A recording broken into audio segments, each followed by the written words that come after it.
more people are taking a radical approach to therapy. It's definitely not just me, but I'm just so excited to be part of this reclaiming of our healing.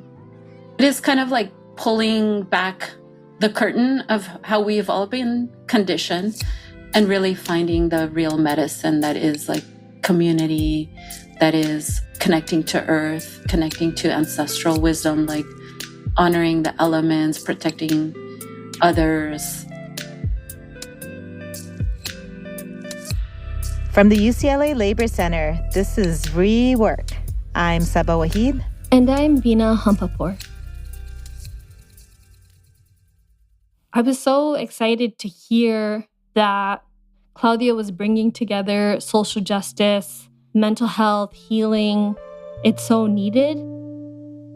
The past years have just been so difficult with Trump and the pandemic and war, and there hasn't been time to process. There isn't time to grieve as a society.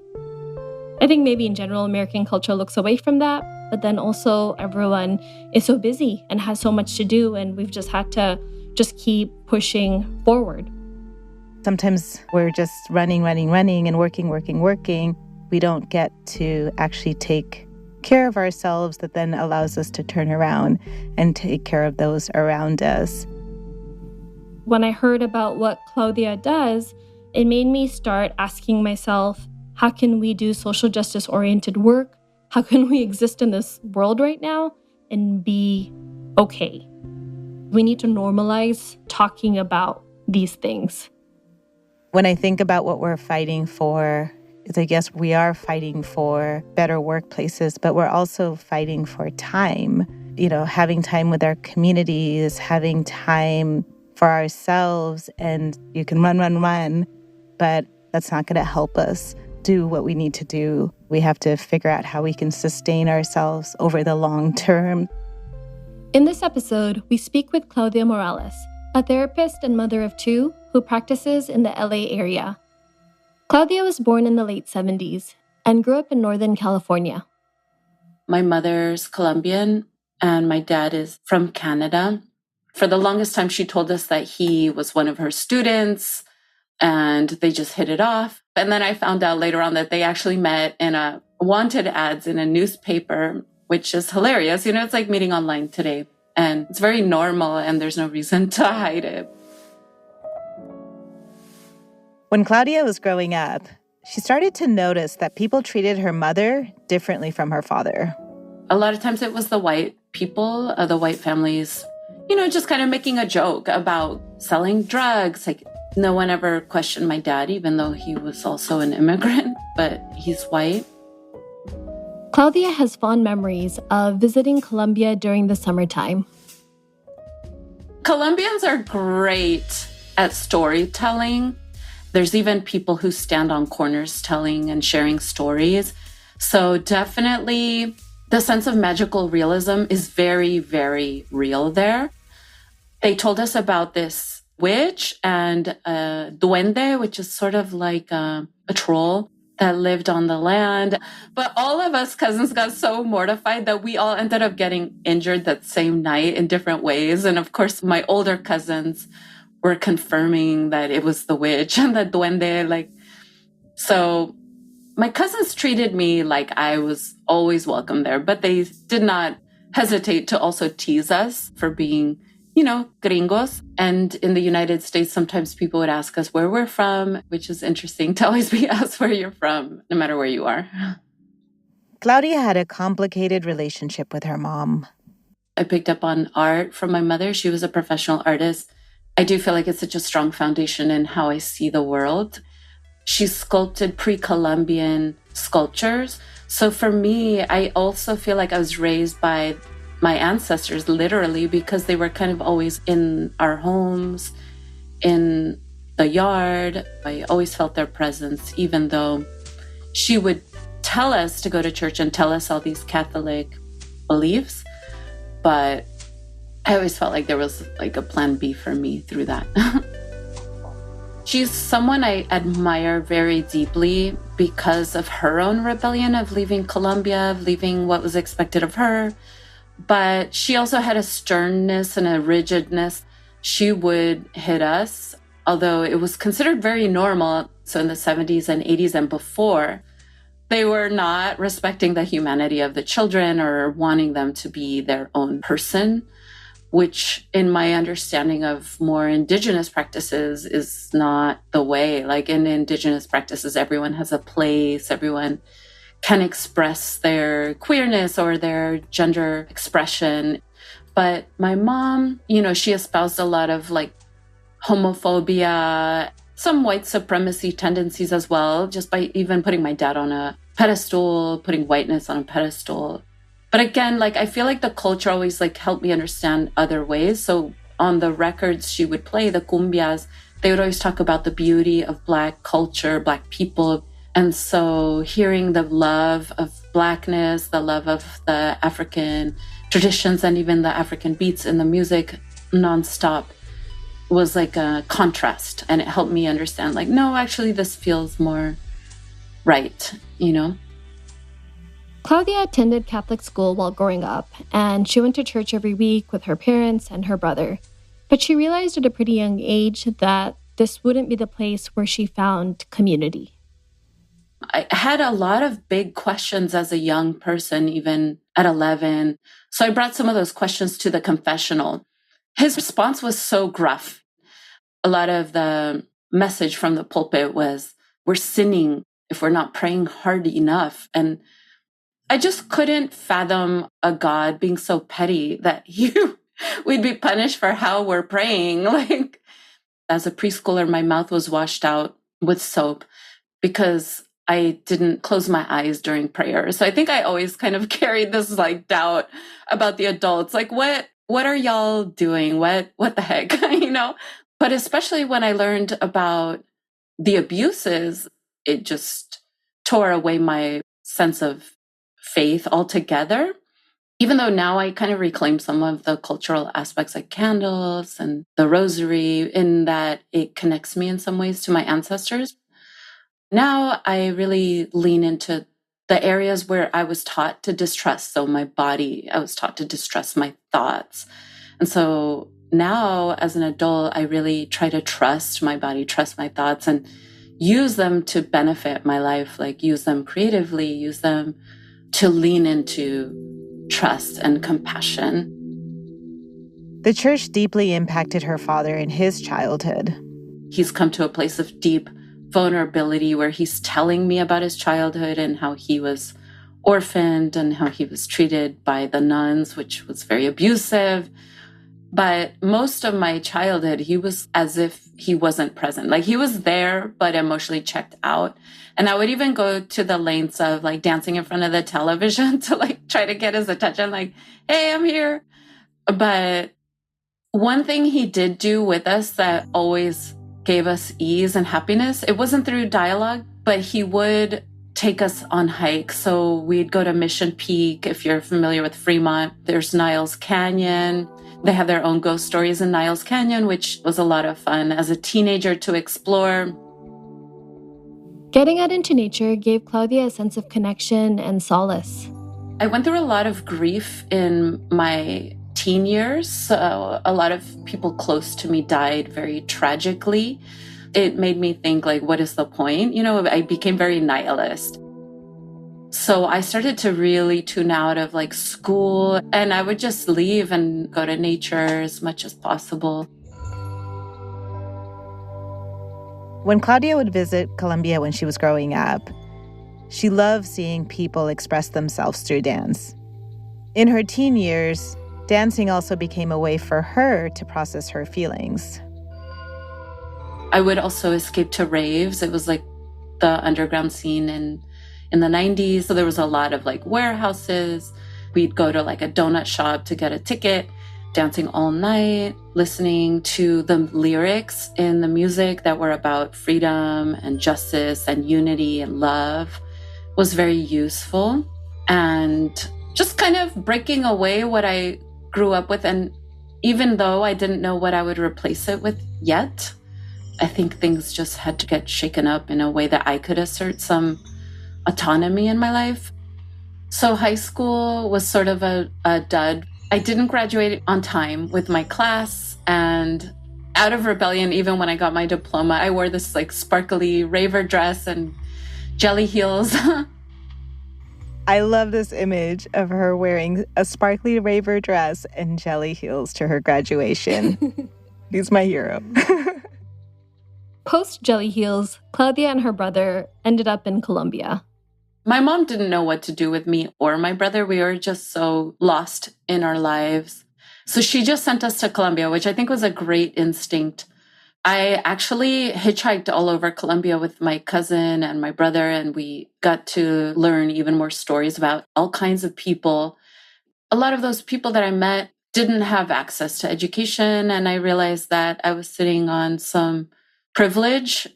One of the people I met that was most transformational for me was this woman named Lati Sarai. And she was studying biochemistry, I believe. And she said, you know, we have our wisdoms. Like, we don't need this degree to live by how we live, but we need this degree to protect our people, to protect our way of life. That was a pivotal point for me to start to embrace education. And when I came back, I went to Ohlone College, which is in Fremont. It was a struggle, you know, but I did find a lot of support. One of our counselors would rap about her story. So she would rap about ancestry and about female empowerment. And this was like mid-90s, you know, so they were very advanced. It was the first time I had seen women be their true selves in a setting that wasn't a performance, you know, in the way that I sometimes had to see my mom kind of mask up around like white people or people she was trying to impress. I didn't see that in them. I just saw their authentic ways of being. After that, she transfers to UC Berkeley. My favorite class was June Jordan's Poetry for the People. She used poetry teaching to activate the students towards change and towards organizing and towards self-expression, authenticity, and holding space, and all of this that we don't normally associate with poetry, which led me to really feel that regardless of what avenue I took, there's a way to make it authentic. I took June Jordan's class too. What? Yeah. So you know, right? It was amazing. Claudia tried a bunch of different jobs after graduation. When the market crashed, I decided to try my hand at flying.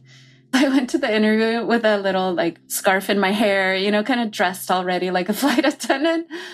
But once I started, you only get paid when the airplane is moving. So I felt like that was not worth it. Plus, the way people treat you in an airplane is so rude. And I felt like I can't really be bothered with people's petty problems. If I'm going to hear problems, I want to hear like problems that matter. So that's what made me curious about organizing and therapy eventually. But that's when I realized I was pregnant. And one of the flight attendants had told me that if you're pregnant, more than likely you'll lose the baby. Because I was already with my partner, because he already had proposed to me and we already had talked about starting a family, I just really wanted to have this child. Even though nothing was indicating that we had the resources to raise it. But we just had love and we had a commitment to each other and like a relentless hope that things will work out. Claudia really wanted to be an organizer, but it took multiple attempts before she finally got a job. I was trying to keep up with that director who was working 80, 90 hours a week. It was the culture and it was really hard because I had my brand new baby and I was happy to find something that was meaningful, but I was also really, really, really sad for me to be so separate from him. So I would have my parents sneak him to me and I would nurse the baby.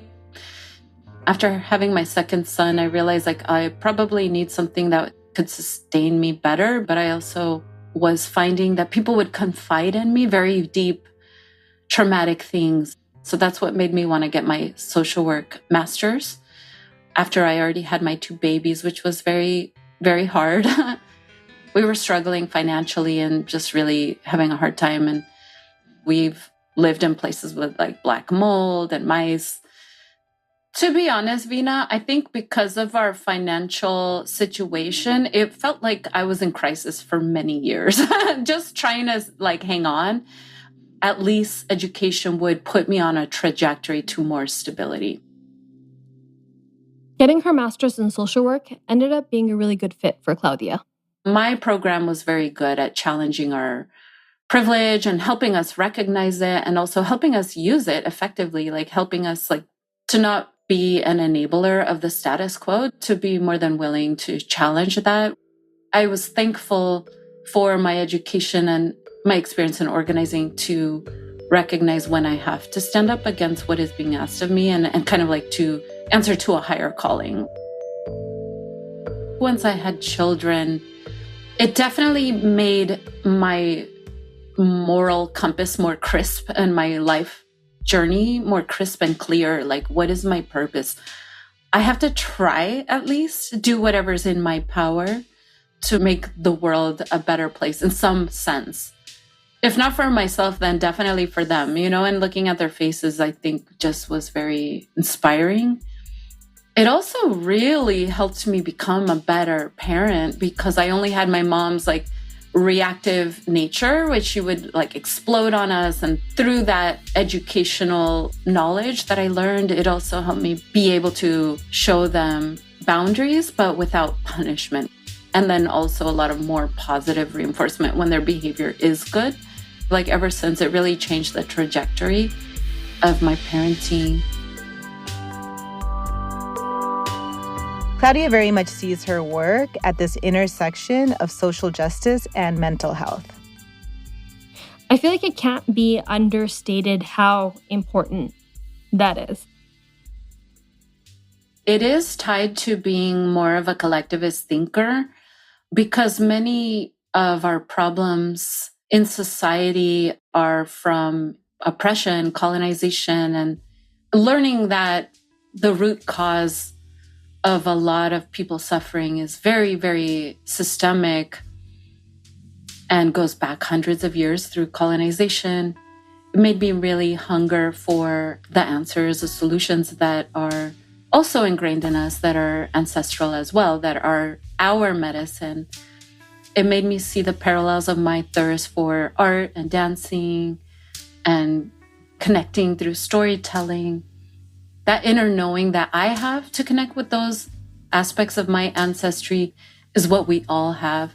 That hint, that longing, that desire to reconnect, which is tricky because I think in American society, work is centered so much on wealth, individual success. And so it's kind of paradoxical to help people heal from those things while they still want them. And I do too, if I'm being honest, because we all have to survive capitalism. We all want stability. We all need it. It's also led to so much isolation, so much burnout, so much like loss of connection to our own children, to our loved ones. And the price is too great, you know? So I think because I had that background in organizing, it was easy for me to approach therapy from a similar way. I always challenge my clients if they only want to benefit themselves, because that's not where it ends, right? Like when people only think that they are good and that's good enough and that's the end of things, they're really missing the point. In a neurological way, our nervous systems are wired to connect. We know this. So this idea that we could possibly be well individually if others are suffering is problematic. And so the therapy work that we do is helping people acknowledge how to engage when others are suffering and how to use their well-being to support others. And so I try to use Paulo Freire type of pedagogy of the oppressed philosophy. So we're not having a transaction. We're having transformation together. And I grow from the experience, and so does my client. We grow together. We create it together. So it has to honor them. It has to honor their timing, their process, their brain, their experience. And I really like to use the client's own culture and faith traditions. Because of my own experiences, like in religion, just causing so much self-suspicion, I guess. and self-policing. One of the things I center is self-trust, and I have to be humble and treat it like they're the expert in themselves and let them lead. Since we spoke with Claudia, I'm just asking myself what makes me feel connected, what makes me feel disconnected, and what makes others feel connected and disconnected. And how can we tap into that more? There's this big global thing that happened that literally disconnected us.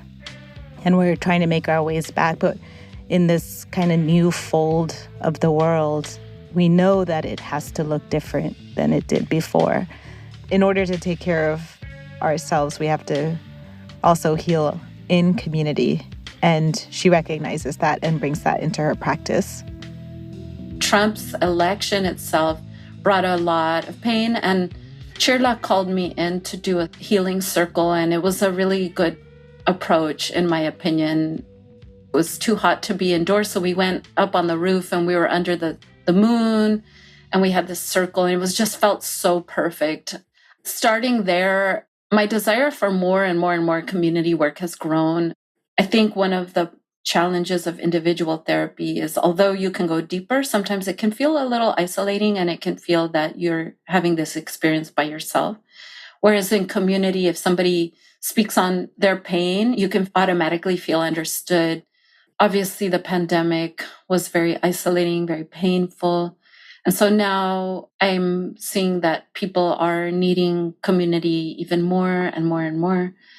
I feel like centering and including our grief for how we've all been lied to growing up and living in the US in many ways about the American dream, about what our taxes were funding, about a lot of things. So just grieving, I feel like it's a good time coming back to physical spaces where we can co-regulate is really valuable, and how we can feel aspects of joy and levity even as we're confronting our grief, our sorrow, our pain, or our sadness, I think is very important, because one doesn't cancel out the other.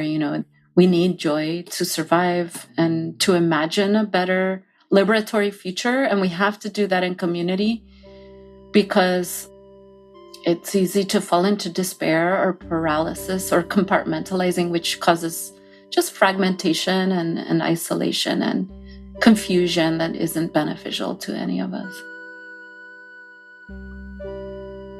How can we take better care of ourselves so we can stay committed to the work that means so much to us while also being okay? I think it's really important to recognize what values drive you and to let that orient you during these times of deep loss and confusion.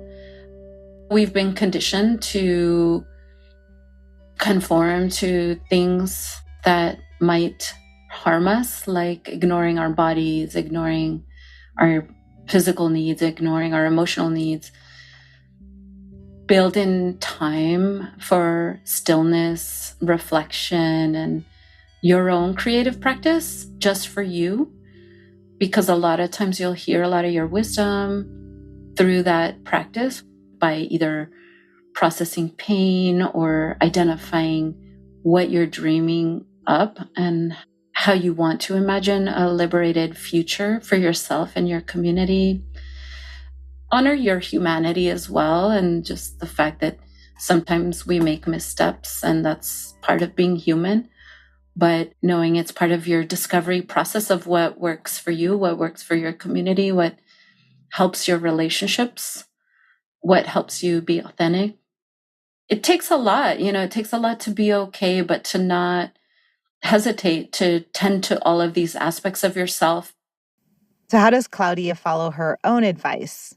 It turned out that private practice has been offering me the most flexibility in terms of being a mother, in terms of like using art, and it's been the most fruitful and I guess intuitive that I could follow and connect with people that mean a lot to me and community partners that are friends. So it's really comes together in a really creative and beneficial way that also gives some room for rest. I'm still trying to rest more.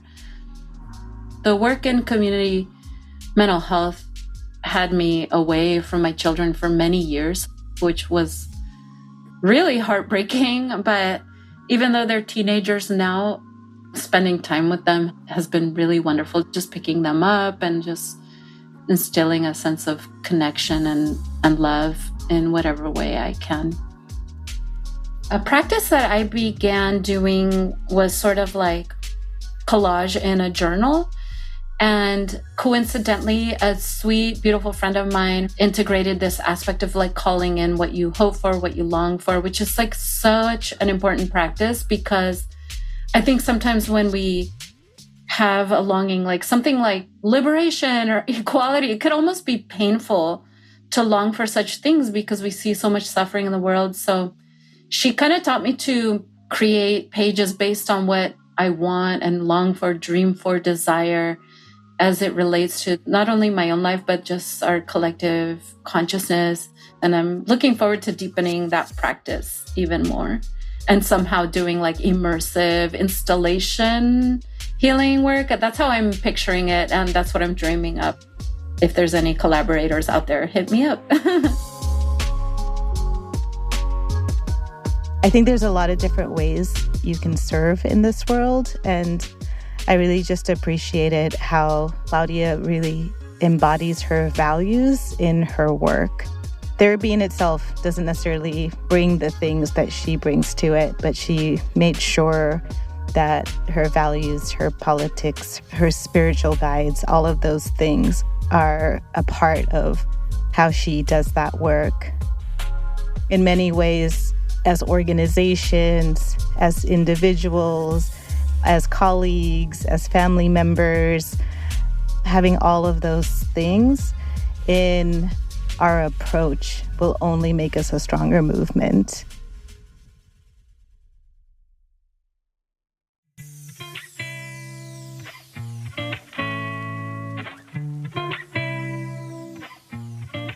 A special thanks to Claudia Morales for sharing her story. To learn more about Claudia's work, visit socialjusticehealing.com or find her on Instagram at socialjusticehealing. You're listening to Rework, which is a production of the UCLA Labor Center. This episode was produced by Vina Hampapur and Saba Wahid. Sound design and editing by Vina Hampapur and mixing by Aaron Dalton. Stay tuned for more episodes focused on mental health and healing. Until next time, rethink, rework.